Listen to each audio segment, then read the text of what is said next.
Well, we're heading up to March break week and, wondering what are we going to do with the kids all week long? Well, one of the fun things to do is to head into the kitchen with them, do a little cooking. And we've got the author of the Cat Can Cookbook, local author, Catherine Robertson, joining us to help us do a little bit of March break cooking. And she has brought her favorite little Sous-Chef along.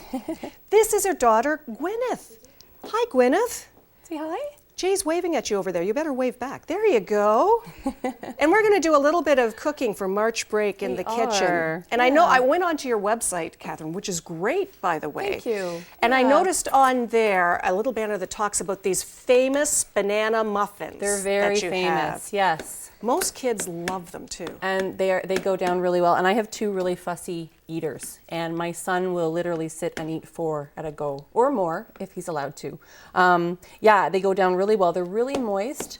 They go great with milk and they go really good with coffee. So, yeah. Well, and I think the great thing is anytime you can get kids involved in the cooking process or the making process, it doesn't matter how fussy they are. No. If they've invested time in it, they're going to eat it afterwards. Very true. And I think so many people now, because our lives are so busy, they don't take the time to cook with their children, and it's so important. And I've been cooking since I was her age, and I think that's why I cook now, because my parents and my grandmothers, fostered that in me. So I tell you, if I had you in my kitchen, Gwyneth, I'd cook a lot more too. So let's start making some muffins. Should we do that? Can you mash these You up? were already mashing the bananas, weren't you? So what we've done here is I only had 3 today, but this recipe, honestly, you cannot mess them up. They're so easy. So Gwyneth is mashing them up. Maybe can I help a little bit? And you know what you can do?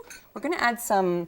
You can use butter or margarine, and if you're doing the health conscious thing, you can also do applesauce instead. Oh, okay. Or any sort of pureed fruit, as long as it's sort of wet enough. Can you pour that in here? Pour it in. There we go. Yeah, sometimes I would add those types of things in just to get a little extra fruit. Yeah, absolutely. And then a little less of the fat. I mean, with so many things and people are worried about trans fats and things. And of course you can use like a grapeseed oil or anything, like olive oil might be a little heavy, but you don't have to use butter. And so you can add that in, and it just, as I say, it makes it a bit healthier. So do you want to keep mashing this? Do you want to keep mashing this? So now we're going to grab an egg. She's such a good helper. I'm amazed. I'll go away to get something. I come back and she's got it all mixed up. Well, and this is the age that they really want to be involved in the kitchen. Does. Now with teenagers at home, if I say, so, do you want to make something up for supper? I kind of get the roll of the eyes a little bit more, but at this age, they really want to help. They do, and she's a great helper, as you can see. Can we mush that a little bit better? We'll just mush them a little more. See, and you understand all the terms, don't you, Gwyneth? When she says mush, that's what means we have to really squish it up, right? We miss our little masher, but we'll maybe get that back. We had a great little masher for these, but it's with breakfast television at the moment, so we have to get it back. Because Mommy at home sometimes have it, and she don't want to forget it, and then she bring it on the show, and then she forgot to bring it back to the show. No. Yeah. You know what? Mummies sometimes do that. We get busy and we forget things. So that's looking pretty good. Okay. And you can you don't have to mash them super, fine. Let's not get your hair in there. That adds some texture. But, you can do it a little bit chunkier, and then they're nice, sort of chunkier muffins, and that's good too. So once we have that in there, the original recipe, which I got out of a recipe book somewhere, I changed quite a bit of things about it. The one thing that I really changed because of my little kids was the sugar content. I halved it. So the original called for a full cup, and I put half or less, depending on... It's one thing with bananas. They have a lot of sugar content in them. Really so do. It really carries through. Yeah. So I put a lot less sugar. And especially if you're going to add in things like, some fresh fruit that are whole pieces, blueberries or strawberries or chocolate chips. What I like to do for the chocolate chips is I'll put in strawberries, pineapple, and chocolate chips, and I call it a banana split muffin. So, and they're really good. What a great idea. Love those too. Does Mom make good banana split muffins? Yep. Does she make good ones? Okay. Yeah, so we've got our wet ingredients ready to go. Okay. And again, you can throw some vanilla in if you want. This is the stage where you do it. Should we give Mom the vanilla? Yeah, maybe okay, we'll put some we'll give that in. to Mom and we'll see. Can I, maybe I'll do that just so we don't have a spill. Yeah, That wouldn't be good. I'll pour it in. Sounds Are you gonna good. pour it in? You know what we'll do? We'll put some in the cap. Okay. There we go. Pour it in. Perfect. Ooh, there we go. Okay, good stuff. I bet you are a great helper at home when it comes to cooking. Did you cook with Mom a lot, Gwyneth? I bet What's you your do. favorite thing to cook? Do you have a favorite? I think I know, but we'll see what it is.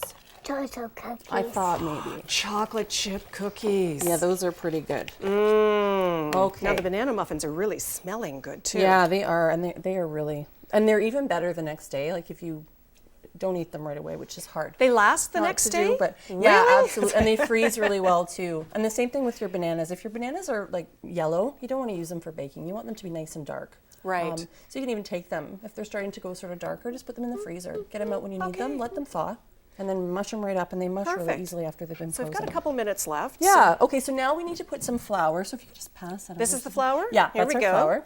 So we'll put in a half of flour. Okay. Can I pour it in? Yeah, you can pour it in. Just there try we to- go. There we go. Good.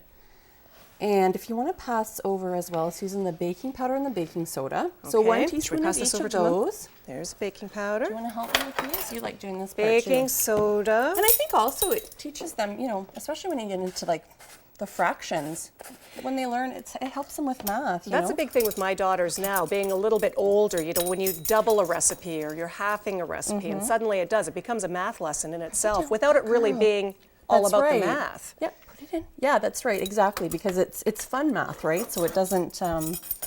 Okay, good job. Okay, and you want one of these, 1 teaspoon of the soda. The other thing I find I'll when dip you're this cooking one with in. the kids in the kitchen, it's not just about the food itself.